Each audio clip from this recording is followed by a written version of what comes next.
మాజీ ఎమ్మెల్యే బాల్క సుమన్ గారు అయితే అరెస్ట్ అయిన పరిస్థితి కనబడతా ఉంది. మరి దీనిపైన మాట్లాడదాం. మనతో బీఆర్ఎస్ పార్టీ లీగల్ సైడ్ లలిత రెడ్డి గారు అయితే ఉన్నారు. అక్కడ నమస్తే, ఎలా చూస్తూ ఉన్నారు ఈ కేసుని అరెస్ట్ కావడం కావచ్చు, ఈ సినారియో మొత్తాన్ని ఎలా చూస్తూ ఉన్నారు? అంటే ఇంటెన్షనలీ ఇలాంటి ఫాల్స్ కేసెస్ పెట్టి అపోజిషన్ పార్టీలని అపోజిషన్ లీడర్లని సతాయించే కార్యక్రమం ఇదంతా.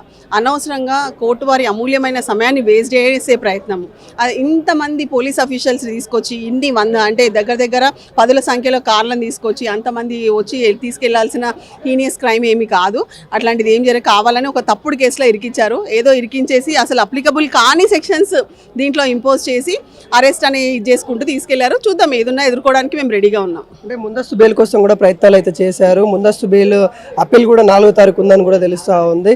అవన్నీ చర్చలన్నీ జరుగుతూ ఉంటాయి. ఇంత ముమ్మరంగా అరెస్ట్ చేయాల్సిన పరిస్థితి ఎందుకు నెలకొందంటే ఏం చెప్తారు? ఆ విషయాన్ని మరి పోలీస్ వారు ఇప్పుడున్న రూలింగ్ పార్టీ చెప్పాలి. యాక్చువల్గా అంత హీనియస్ క్రైమ్ ఏం జరిగింది, అసలు ఏ విధంగా మీరు ఇట్లా మీ మొత్తం ఈ పోలీస్ అఫీషియల్స్ అందరు ఈ విధంగా వచ్చి మీ పనులన్నీ మానుకొని ఎన్నో తీవ్రమైన నేరాలు జరుగుతున్నాయి బయట, అట్లాంటి వాళ్ళని అరెస్ట్ చేసి అట్లాంటి కేసెస్ సాల్వ్ చేయకుండా ఈ కేసులో పడి ఇట్లా చేయాల్సిన అవసరం ఏముంది? అండ్ ఆల్రెడీ మేము ఇప్పుడు ఈ తప్పుడు కేసు పడిందనగానే ఇమీడియట్గా యాంటిసిపేటరీ బెయిల్ పిటిషన్ ఫైల్ అవ్వడం జరిగింది. అది 4th రోజు హియరింగ్ ఉంది. సో అంత తొందరపాటు ఎందుకు? ఇప్పుడు మనం చూసినాం, ఇప్పుడు రీసెంట్గానే చాలా తీవ్రమైన నేరాలు జరిగిన కేసులు ఉన్నాయి. దాంట్లో మీ యాటిట్యూడ్ ఎట్లా ఉంది పోలీస్ వాళ్ళది, ఇందులో ఎట్లా ఉంది?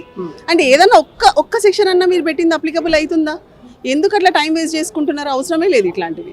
అంటే దేశద్రోహిగా చిత్రీకరించే ప్రయత్నాలు కూడా జరుగుతూ ఉన్నాయి. ఉద్దేశాలన్నీ కూడా రెచ్చగొట్టలేలా, మనుషుల మనోభావాలు దెబ్బతీసేలా, ఏదైతే ప్రభుత్వ ఆస్తులు మొత్తం ధ్వంసం చేసే విధంగా తన మాటలు కనిపిస్తున్నాయని కూడా ప్రధానంగా ఆరోపిస్తూ ఉన్నారు. నిజంగానే అలాంటిది ఏమైనా ఉందా? చట్టపరంగా వీటిని ఎలా చూడొచ్చు? ఇప్పుడు అదంతా తప్పు. ఇంటెన్షనల్లీ ఏదో ఎడిటింగ్లు చేసి మాఫింగ్లు చేసి ఏదో వీడియోలు లీక్ చేసి ఏదో చేయాలనే ప్రయత్నము, బాల్క సుమన్ గారిని ఇరికించాలనే ప్రయత్నం జరుగుతుంది. ఇవన్నీ కూడా కోర్టు వారి ముందుకు వచ్చినప్పుడు అవన్నీ ఎగిరిపోతాయి కూడా. ఎట్లే అవేమి నిలబడేటివి కాదు. సో కావాలని చెప్పి దేశద్రోహిగా నిలబెడతాం, ఇంకేదో ఆ చర్యలు జరిగినట్టుగానే సెక్షన్స్ పెట్టేసిండ్రు. ఆల్రెడీ జరిగిపోయిన తర్వాత ఏదైతే సెక్షన్స్ పెట్టి రిమాండ్ చేస్తారో అట్లాంటి సెక్షన్సే పెట్టడం జరిగింది. సో మరి పోలీస్ వారు ఇవన్నీ చూసుకుంటారా చూసుకోరా? అసలు చట్టం అంటే గౌరవం ఉందా లేదా? చట్టం ప్రకారము ఆ పర్టికులర్ సెక్షన్స్ ఏదైతే యాక్ట్ ఉందో దాని ప్రకారం ఏదైనా రిజిస్టర్ చేస్తే కేసెస్ రిజిస్టర్ చేయాలి. కానీ అసలు ఇవేంది, ఎంత హాస్యాస్పదం! ఎందుకు అట్లా చట్టాన్ని అపహాస్యం చేస్తున్నారో అర్థమైతలేదు. గత కొద్ది రోజుల క్రితం కూడా తనకి జైల్లో పెట్టడం జరిగింది. మీరు కూడా అక్కడ బలంగా కొట్లాడడం జరిగింది మున్సిపల్ ఎన్నికల సమయంలో. ఇప్పుడు మరోసారి కూడా అదే రిపీట్ అవుతున్న పరిస్థితి కనబడుతుంది. ఎట్లా చూడొచ్చు? అధికారం బలం వల్లనే ఇదంతా ఒత్తిడి చేస్తూ ఉన్నారా, లేకుంటే ఎవరైతే కీలక నేతల్ని ఈ విధంగా చేస్తూ ఉన్నారా? దీన్ని ఎలా చూడొచ్చు? అంటే టైమ్ అండ్ అగైన్ వారు ఇచ్చిన గ్యారంటీలు ఏదైతే ఫుల్ఫిల్ చేయట్లేదో, ప్రజలు ఎప్పుడైతే ఎదురు తిరుగుతున్నారో, ప్రజలు ఎప్పుడైతే ప్రశ్నిస్తున్నారో, మళ్ళీ ఆ ఇష్యూ ముందుకు రాబోతుంది అనగానే ఇట్లా అపోజిషన్ పొలిటికల్ లీడర్స్ని కావాలని చెప్పేసి టార్గెట్ చేసి ఇట్లాంటి తప్పుడు కేసేసి ఏదో సెన్సేషన్, ఏదో పెద్ద సెన్సేషనల్ కేసు, ఇదేదో చాలా పెద్ద హీనియస్ క్రైమ్, దాంట్లో మేము 100ల మంది సంఖ్యలో వస్తాము, అరెస్ట్ చేసి తీసుకుపోతాము.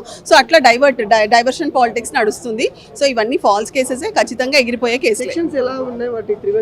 ఇప్పుడు నేను ఒక చిన్న ఎగ్జాంపుల్ ఇస్తా. సెక్షన్ 4 ఆఫ్ PDPP యాక్ట్ పెట్టిండ్రు. ఇది ఎప్పుడు పెడతారంటే ఏదన్నా బిల్డింగ్ని బర్న్ చేసిన తర్వాత ఆర్ ఎక్స్ప్లోజివ్తో ఒకవేళ ఏదన్నా బిల్డింగ్ని పేల్ చేసిన, బస్సులను కాలబెట్టిన, బస్సులను పేల్ చేసిన, గవర్నమెంట్ ప్రాపర్టీని డ్యామేజ్ చేస్తే జరుగుతుంది. అట్లాంటిది ఏమైనా జరిగిందా? మరి మీరందరూ మీడియాకి సంబంధించిన వాళ్ళే కదా.